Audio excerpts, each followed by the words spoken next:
नमस्कार, खबर है सरदार में आपका स्वागत है। आपके साथ मैं दीपेश बरगले। खबरों की शुरुआत करते हैं और सबसे पहले एक नजर टॉप 20 पर। कल से देश में दौड़ेगी किसान रेल। केंद्रीय कृषि मंत्री नरेंद्र सिंह तोमर करेंगे शुभारंभ। मध्य प्रदेश में होंगे 7 स्टॉपेज। किसानों की उपज का रेल से होगा परिवहन।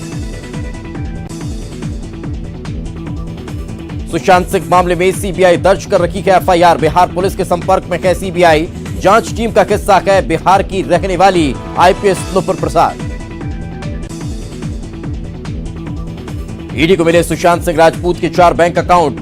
कोचक बैंक में था सुशांत का प्रमुख खाता। रिया और परिवार की 2 प्रॉपर्टी का भी खुलासा। कहानी घर घर की। Show fame actor Sameer Sharma ने किया सुसाइड। पंखे से लटक कर किया सुसाइड। मिला लटकता हुआ शव। फॉरेंसिक टीम जांच में जुटी। लंदन में गूंजे जय श्री राम के जयकारे। देश विदेश में सुनाई दी श्री राम की गूंज। अयोध्या में राम मंदिर के शिलान्यास कार्यक्रम के बाद लंदन में हुआ आयोजन। विश्व में कोरोना से संक्रमित होने वालों की संख्या 1.9 करोड़ हो चुकी है, जबकि मौत का आंकड़ा 7 लाख के पार पहुंचा। देश में कोरोना महामारी का कहर थमने का नाम नहीं ले रहा। पिछले 24 घंटे में कोरोना के 56,000 से ज्यादा नए मामले। 919 और लोगों की मौत। अहमदाबाद में नवरंगपुर में कोरोना हॉस्पिटल में लगी आग। 8 मरीजों की मौत। 1 पैरामेडिकल स्टाफ घायल। मुंबई में मुसीबत की बरसात। 46 साल का रिकॉर्ड टूटा। महाराष्ट्र के कई इलाकों में एनडीआरएफ की टीम तैनात।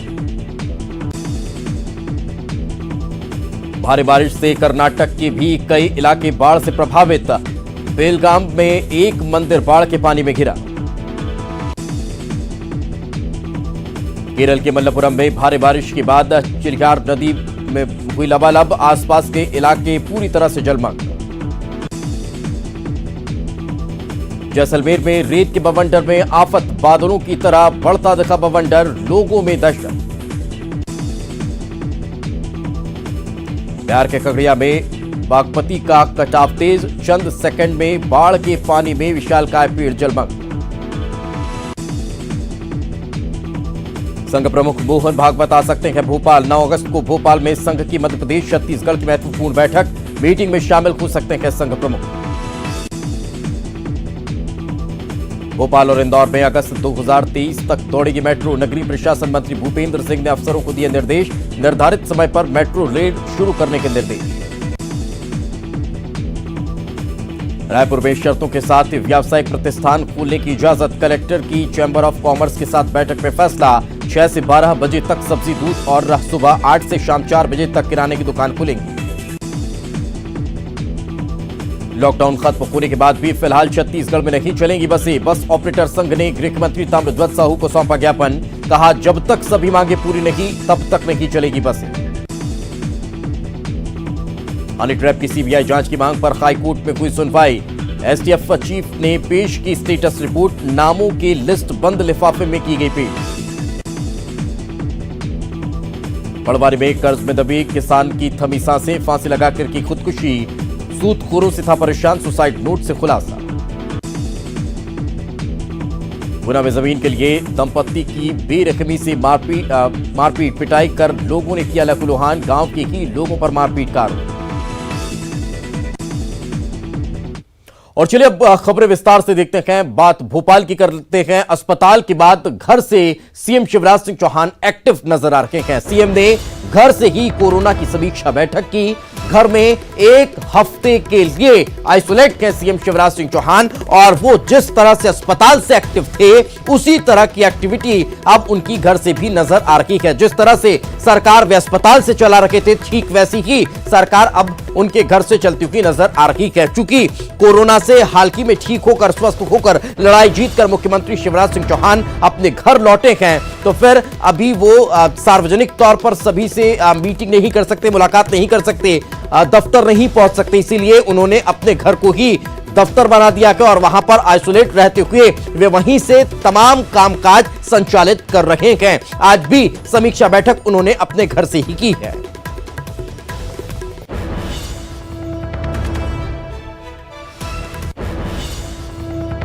आत्मनिर्भर मध्य प्रदेश के लिए रोडमैप तैयार किया जाएगा। रोडमैप के लिए वेबिनार का आयोजन होगा। पहला वेबिनार भौतिक अधोसंरचना सेक्टर पर निर्धारित रहने वाला है। मुख्यमंत्री शिवराज सिंह चौहान वेबिनार का शुभारंभ करेंगे। सुबह 11 बजे वेबिनार का शुभारंभ किया जाएगा। मंत्रियों के अलावा अलग अलग क्षेत्र के विशेषज्ञ भी इसमें शामिल होंगे। 11 अगस्त तक अलग अलग विषयों पर चर्चा इस वेबिनार के जरिए चलने वाली है। तो मध्य प्रदेश को कैसे आत्मनिर्भर बनाया जाए, जिस तरह से प्रधानमंत्री नरेंद्र मोदी का आत्मनिर्भर भारत का सपना है, उसे मध्य प्रदेश में किस तरह से साकार किया जाए और प्रदेश को किस तरह से आत्मनिर्भर बनाया जाए, इस पर मुख्यमंत्री शिवराज सिंह चौहान लगातार सक्रिय नजर आ रहे हैं और इसी को लेकर वेबिनार का आयोजन किया जाएगा। तो और ज्यादा जानकारी के साथ हमारे सहयोगी शरद हमारे साथ जुड़ चुके हैं। शरद, कब से तैयारी शुरू होने वाली है, कब से वेबिनार शुरू होगा और किस तरह से किन किन तारीखों में किस तरह की व्यवस्थाएं इस वेबिनार की देखने को मिलने वाली है? देखिए, जिस तरीके से लॉकडाउन के दौरान में प्रधानमंत्री नरेंद्र मोदी ने आत्मनिर्भर भारत का मंत्र दिया था, उसी को मध्य प्रदेश में सबसे पहले साकार करने के लिए शिवराज सरकार ने यह तय किया है कि वो आत्मनिर्भर मध्य प्रदेश, जैसे आत्मनिर्भर भारत का रोड मैप था उसी तरीके से आत्मनिर्भर मध्य प्रदेश का रोड मैप बनाया जाएगा। और इसके लिए तमाम जो एक्सपर्ट्स हैं, लोगों की राय है और जो सरकार के खुद के मंत्री हैं और विभाग हैं, वो एक रोड मैप तैयार करेंगे। इसके लिए कल से सुझाव लेने के साथ साथ में एक्सपर्ट के जरिए जो वेबिनार्स हैं उनका आयोजन किया जा रहा है। पूरी सीरीज 4 अलग अलग दिनों में वेबिनार्स की होगी। 7 तारीख को मुख्यमंत्री शिवराज सिंह चौहान खुद इस वेबिनार का सुबह 11 बजे उद्घाटन करेंगे, शुभारंभ करेंगे। और पहले दिन की जो वेबिनार है वो भौतिक सुविधाओं को लेकर इस तरीके से वेबिनार्स में सुझाव लिए जाएंगे। रोड मैप में उनको आत्मनिर्भर मध्य प्रदेश में कैसे शामिल किया जा सकता है, जल के बारे में, भूमि के बारे में, सड़क के बारे में, ये सारे जो एक्सपर्ट्स हैं वो अपनी अपनी राय देंगे। 7 के बाद 8 तारीख, 10 तारीख और 11 तारीख को भी वेबिनार का आयोजन अलग अलग विषयों पर चर्चा के लिए किया जाएगा। और ये माना जा रहा है कि एक बार सारे सुझाव आने के बाद मध्य प्रदेश के मुख्यमंत्री शिवराज सिंह चौहान स्वतंत्रता दिवस के मौके पर आत्मनिर्भर मध्य प्रदेश का जो रोड मैप है वो जनता के सामने पेश करेंगे। बिल्कुल महत्वपूर्ण है। बहुत बहुत शुक्रिया इस तमाम जानकारी के लिए शरद। 15 अगस्त तक का लगभग का ये संभव माना जा रहा है कि मध्य प्रदेश को कैसे आत्मनिर्भर बनाया जाए, इसका रोड मैप तैयार हो जाएगा।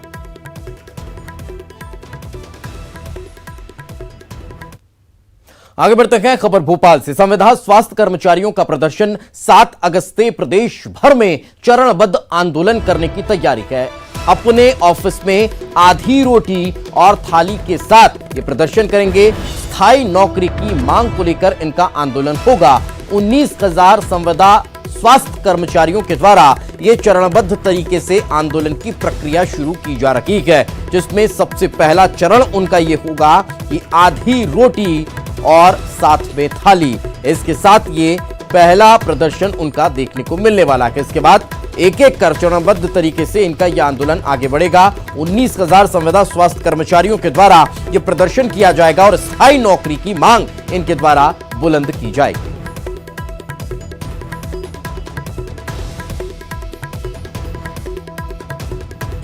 मगर इससे इतर उपचुनाव से पहले कांग्रेस एक और अभियान में जुट चुकी है। कांग्रेस अब राजनीतिक शुद्धि के लिए युद्ध अभियान चलाने जा रही है।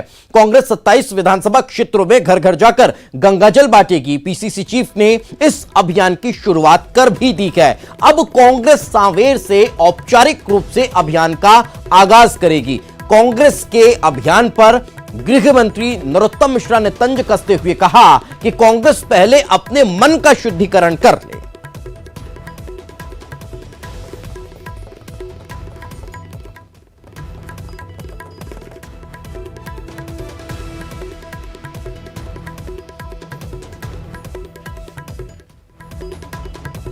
और चलिए अब बात करते हैं सुशांत केस में हुए बड़े खुलासे की।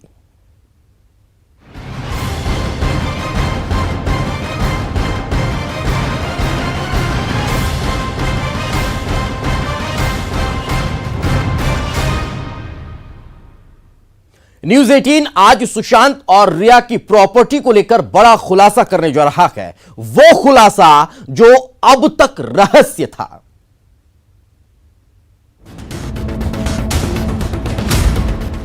सुशांत केस की गुत्थी सुलझने की बजाय उलझती जा रही है। हर पल नए नए खुलासे हो रहे हैं। आज न्यूज 18 के 10 खुलासों से सुशांत केस में खलबली मचनी तय है। खुलासा नंबर 1, सुशांत के खाते से रिया के अकाउंट में पैसे डाले गए थे। खुलासा नंबर 2, ईडी को मिले हैं सुशांत सिंह राजपूत के 4 बैंक अकाउंट। खुलासा नंबर 3, सुशांत का प्रमुख खाता कोटक बैंक में था। खुलासा नंबर 4, दूसरा प्रमुख अकाउंट HDFC बैंक में था। खुलासा नंबर 5, स्टैंडर्ड चार्टर्ड बैंक से भी जुड़ा था एक अकाउंट। खुलासा नंबर 6, सुशांत ने कार खरीदने के लिए लोन लिया था। खुलासा नंबर 7, सुशांत के पास कुल 2 कारें थी। खुलासा नंबर 8, रिया और परिवार की 2 प्रॉपर्टी भी सामने आई है। खुलासा नंबर 9, हाल ही में खरीदी गई है रिया की दोनों प्रॉपर्टी। खुलासा नंबर 10, मुंबई में सुशांत का छोटा फार्म हाउस है। जाहिर है इन खुलासों के बाद कई उलझने और पैदा हो जाएंगी। न्यूज 18 के लिए मुंबई से अमित राय की रिपोर्ट।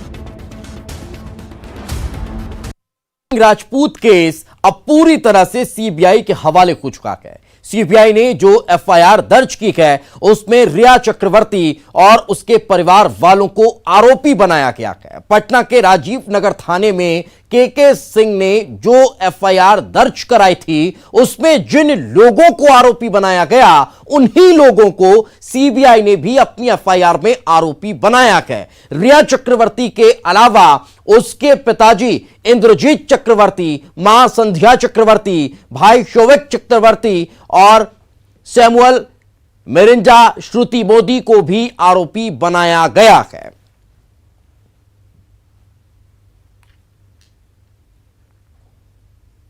तो सुशांत सिंह केस में हर पल नए खुलासे होते जा रहे हैं, पल पल चीजें बदलती जा रही हैं। सबसे पहले हम आपको उस शख्स की बातें सुनाते हैं जो सुशांत की मौत के बाद वहां मौजूद था।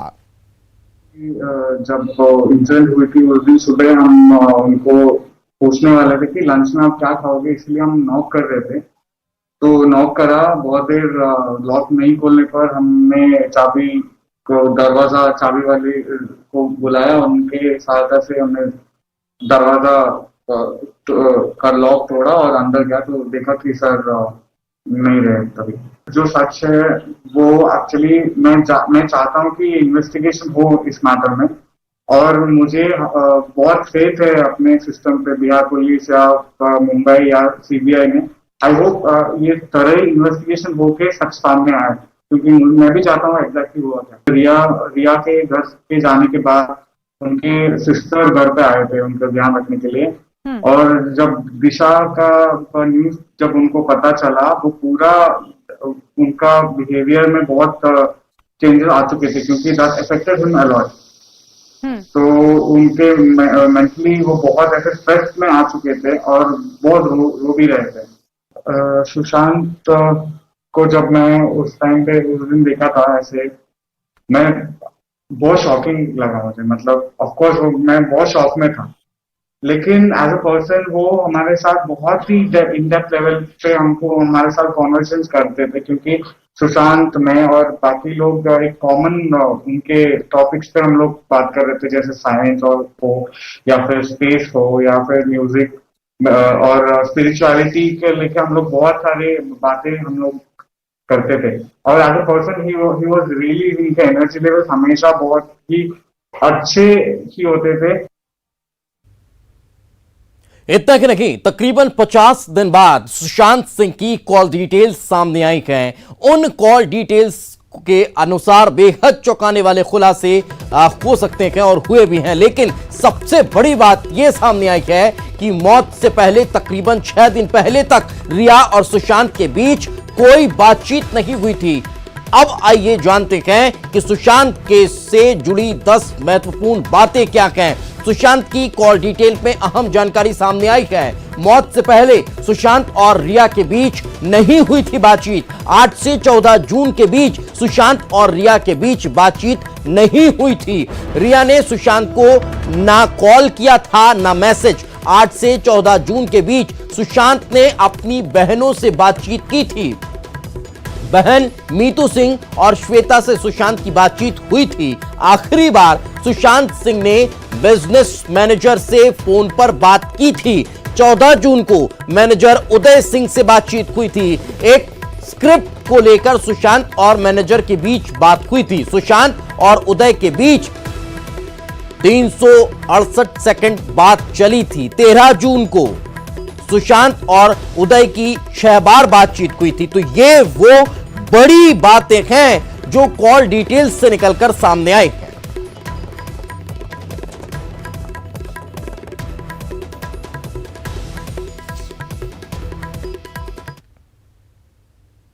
जाहिर है सुशांत केस में कई गुत्थी अभी खुलनी बाकी है। सुशांत सिंह राजपूत के असिस्टेंट रखे अंकित आचार्य ने न्यूज 18 से खास बातचीत की है, जिसमें उन्होंने कई राज बेपर्दा किए हैं। उन्होंने सुशांत सिंह राजपूत के डिप्रेशन की हकीकत बताई है, साथ ही भूत प्रेत के कहानी के बारे में भी बताया है। आप सुनिए कैसे थे सुशांत सिंह राजपूत। कि सुशांत जो हैं वो किसी चीज में बिलीव करते हैं, जैसे कि थोड़ा अंधविश्वास है, भूत प्रेत हैं, या फिर घर में किसी का आना होता था, पंडित जी आते थे या कोई तांत्रिक आते थे, या ऐसा कुछ कभी आपको ऐसी शंका हुई या आपने कभी देखा? नहीं, एक बात तो पहली सच बात है कि ये भूत प्रेत पे भैया विश्वास नहीं रखते थे। सुशांत भैया भूत प्रेत पे विश्वास नहीं रखते थे। वो एक ही विश्वास रखते कर्मा पे। कर्मा पे विश्वास रखते हैं और कर्मा ही उनका पूजा है। वो भोलेनाथ का सबसे बड़ा भक्त होते हैं। और सबसे बड़ा बात कि वो महामृत्युंजय मंत्र सुनते थे हेडफोन लगा के, हम ही लगा के देते थे। वो सुबह सुबह मेडिटेशन भी करते थे, महामृत्युंजय सुनते थे, मतलब बहुत सारा करते थे। एंड महामृत्युंजय सुनते थे, फिर उनके बाद फिर खाना पीना सोना, और ये उनका मतलब भूत प्रेत पे विश्वास नहीं रखते थे। एंड एस्ट्रोलॉजी मतलब एस्ट्रोनॉट होता है जो खगोल शास्त्री बोलते हैं हिंदी में, तो उन पे विश्वास रखते थे कि क्योंकि 100 बच्चों को नासा भेजे थे पढ़ाई के लिए उन्होंने, ये तो आपको भी मालूम है। तो इतना दिलदार इंसान थे, सबको हेल्प भी करते थे। एंड कोई एक बाढ़ आया था उनको भी हेल्प किए थे, उधर कुछ नोक झोंक नहीं था, हेल्प किए बहुत, मतलब सबको हेल्प किए, ऐसा बात नहीं है। वो भूत प्रेत पे विश्वास एकदम नहीं रखते थे, अपना कर्मा पे विश्वास रखते थे। एंड जो एस्ट्रोनॉट है उन पे विश्वास रखते थे कि हमको ये करना है, साइंटिस्ट के ये करना है। एंड वो लिखते रहते थे, कुछ अपनी माँ के बारे में लिखते रहते थे, इंस्टाग्राम पे पोस्ट करते रहते थे, गेम खेलते रहते थे बस। और ये भूत प्रेत पे कोई विश्वास नहीं रहता, और उस समय डिप्रेशन भी उनका नहीं था। तो कभी आपसी में कभी नोकझोंक ऐसा कुछ हुआ हो घर में, कि कोई आया हो, या ऐसा कुछ वाकया आपको याद हो, या ऐसे कुछ चीजें अगर कुछ ध्यान में हो तो आप बताना चाहें? नहीं, ऐसे तो कोई नोक-झोंक तो नहीं था, ना कोई डिप्रेशन था भैया को। जब हम लोग थे तो कोई डिप्रेशन नहीं था, एकदम हंसी मजाक, खेलना कूदना, उनके साथ क्रिकेट खेलना, आई थिंक उनके साथ बैडमिंटन खेलना, टेबल टेनिस खेलना, ये सब होते रहता था। गेम खेलना, उनको मैं मसाज कर देता था रात को और अच्छे से सो जाते थे। एंड मैं उनके साथ ही सोता था बगल में। खबरें अभी और भी, लेकिन फिलहाल वक्त एक छोटे से ब्रेक तक है, कहीं मत जाइए। ब्रेक के बाद जल्द हाजिर होंगे। ब्रेक के बाद एक बार फिर आपका स्वागत है। रायपुर के कोविड अस्पताल में 10 साल की नाबालिग बच्ची के साथ दुष्कर्म की कोशिश का मामला सामने आया। बच्ची कोरोना पॉजिटिव थी, जिसका कोविड अस्पताल में इलाज चल रहा था। बच्ची आज सुबह बाथरूम में ब्रश करने गई थी। इसी दौरान सफाई कर्मी ने बच्ची के साथ छेड़छाड़ करते हुए दुष्कर्म का प्रयास किया। मामले का पता चलने पर परिजनों ने अस्पताल में हंगामा कर दिया, जिसके बाद थाने में मामला दर्ज कराकर आरोपी सफाई कर्मी को गिरफ्तार कर लिया गया।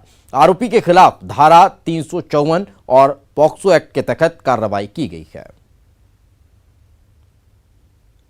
खमतराई थाना क्षेत्र का मामला है। वहां पे एक कोविड हॉस्पिटल, निजी हॉस्पिटल है, वहां पे एक कोरोना के कारण में एक 9-10 साल की बच्ची एडमिट हुई थी। उसमें वहीं पे काम करने वाला जो स्वीपर है उसके साथ में छेड़खानी किया था। उसमें रिपोर्ट प्राप्त होने पर अपराध पंजीबद्ध कर लिया गया है और आरोपी को गिरफ्तार कर लिया गया है। और इसी के साथ इस बुलेटिन में फिलहाल इतना ही। खबरें लगातार जारी हैं।